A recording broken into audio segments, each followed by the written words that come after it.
नमस्कार दोस्तों, आज हम आपके लिए एक बेहद महत्वपूर्ण और संवेदनशील मुद्दे पर सुप्रीम कोर्ट का ऐतिहासिक निर्णय लेकर आए हैं।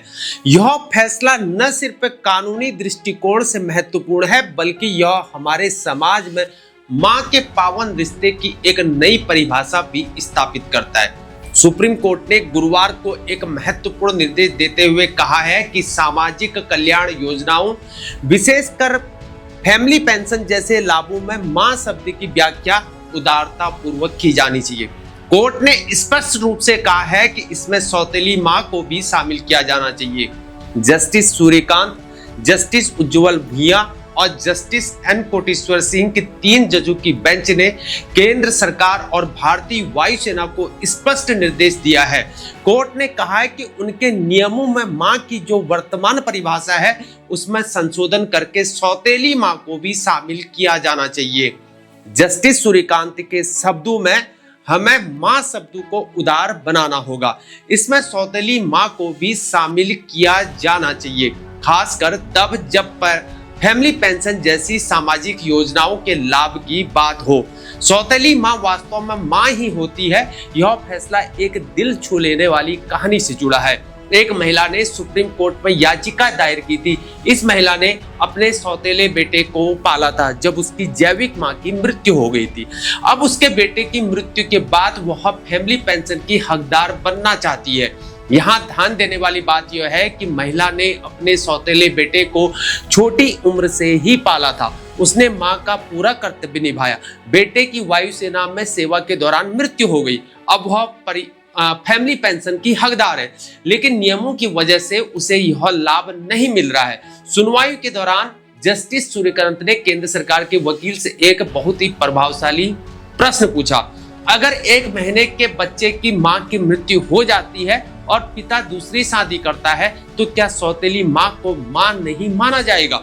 जस्टिस सूर्यकांत ने आगे कहा, कानून में आप भले ही उसे सौतेली मां कहें, लेकिन वह वास्तव में एक मां की भूमिका को निभा रही होती है। पहले दिन से ही उसने उस बच्चे के लिए अपना जीवन हमेशा के लिए समर्पित कर दिया है। केंद्र सरकार के वकील ने भारतीय वायुसेना के नियमों का हवाला देते हुए कहा कि वर्तमान नियमों में मां की परिभाषा में सौतेली मां शामिल नहीं है। वायुसेना के वकील ने यह भी कहा कि सुप्रीम कोर्ट के कुछ पुराने फैसलों में सौतेली मां की व्याख्या की गई है और वायुसेना के नियम स्पष्ट हैं कि किन लोगों को फैमिली पेंशन मिल सकती है। इस पर जस्टिस सूर्यकांत ने कहा कि केंद्र सरकार को सौतेली मां के पेंशन या अन्य लाभों के दावों को स्वीकार करने के लिए लचीला दृष्टिकोण अपनाना चाहिए। कोर्ट ने जोर देकर कहा कि इसके लिए इस परिभाषा को उदार करना जरूरी है। यह पहली बार नहीं है कि जब सुप्रीम कोर्ट ने इस मुद्दे पर विचार किया हुआ है। अप्रैल महीने में भी सुप्रीम कोर्ट ने कहा था कि वह इस सवाल पर विचार जरूर करेगा कि क्या वायुसेना के नियमों के तहत सौतेली मां को फैमिली पेंशन मिल सकती है। कोर्ट ने तब यह महत्वपूर्ण बात कही थी। मां एक बहुत व्यापक शब्द है। कोर्ट ने यह भी सवाल उठाया था कि जब एक महिला 6 साल की उम्र से एक बच्चे की परवरिश कर रही है तो उसे सिर्फ इसलिए पेंशन से वंचित कैसे किया जा सकता है क्योंकि वह उसकी जैविक मां नहीं है। जहां 10 दिसंबर 2021 को महिला ने सशस्त्र बल न्यायाधिकरण के फैसले को चुनौती दी, जिसमें उसे फैमिली पेंशन से वंचित कर दिया गया था। फिर 19 जुलाई 2023 को सुप्रीम कोर्ट ने महिला की याचिका पर सुनवाई करने का निर्णय लिया और केंद्र सरकार तथा भारतीय वायुसेना को नोटिस जारी किया गया और गुरुवार को कोर्ट ने अपना महत्वपूर्ण निर्देश दिया।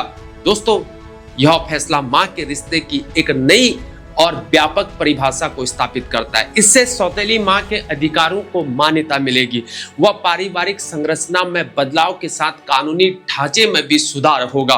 वहीं कानूनी दृष्टिकोण से सामाजिक सुरक्षा योजनाओं में व्यापक समावेश होगा और न्याय की उदार व्याख्या होगी। साथ ही महिलाओं के अधिकारों का विस्तार हो पाएगा और इससे व्यावहारिक प्रभाव भी जरूर देखने को मिलेंगे, जैसे कि हजारों सौतेली मां को पेंशन और अन्य लाभ मिल सकेंगे। वह सरकारी नियमों में संशोधन की आवश्यकता होगी और अन्य सामाजिक योजनाओं पर भी प्रभाव जरूर पड़ेगा। मेरे दोस्तों, यह फैसला दिखाता है कि हमारी न्याय व्यवस्था कितनी संवेदनशील और मानवीय है। जब कानून और मानवता में टकराव होता है तो न्यायालय हमेशा मानवता को हमेशा प्राथमिकता देता है।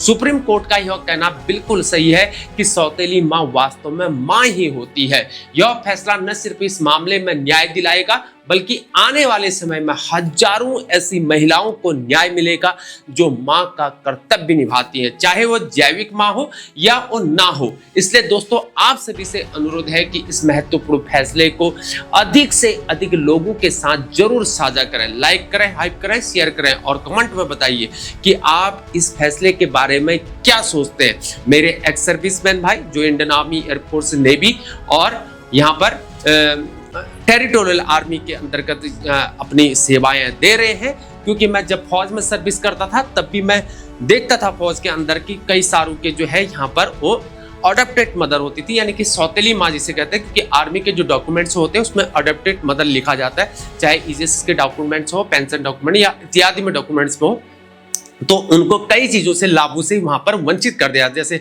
ईसीएस के जो बेनिफिट्स होते हैं उनको नहीं मिल पाते, पेंशन के बेनिफिट जो होते हैं सौतेली माँ को नहीं मिल पाते। तो कई सारे मैंने अपने कलीग भी देखे हैं और मैंने अपने जूनियर्स भी देखे हैं। तो जब मैं उनके डॉक्यूमेंट्स हमने उनके बनाए हुए हैं तो उनमें जो है इस प्रकार से लिख दिया जाता था कि सौतेली माँ वो अपनी माता पिता न हो तो किसी बुआ को, अपनी चाची को इस प्रकार से अपना विल सौंपा करते थे। लेकिन पेंशन इत्यादि या ईसीएस या इस टाइप की जो फैसिलिटी होती है उनसे वो लोग वंचित रह जाते हैं। तो ये जो निर्णय हुआ है, ये डिसीजन जो दिया है सुप्रीम कोर्ट ने, ये बहुत अच्छा डिसीजन दिया है। आने वाले समय में जितने भी माताएं हैं जो सौतेली माँ है, जैविक माँ न होकर सौतेली माँ है, लेकिन सुप्रीम कोर्ट ने जो डिसीजन दिया है कि वास्तव में माँ ही होती है, तो इससे आने वाले समय में इन सभी लोगों को बेनिफिट मिल पाएगा और कानून में भी जरूर संशोधन हो पाएगा। बने रहे हमारे साथ। अभी के लिए इतना ही, तब तक के लिए जय हिंद, भारत माता की जय।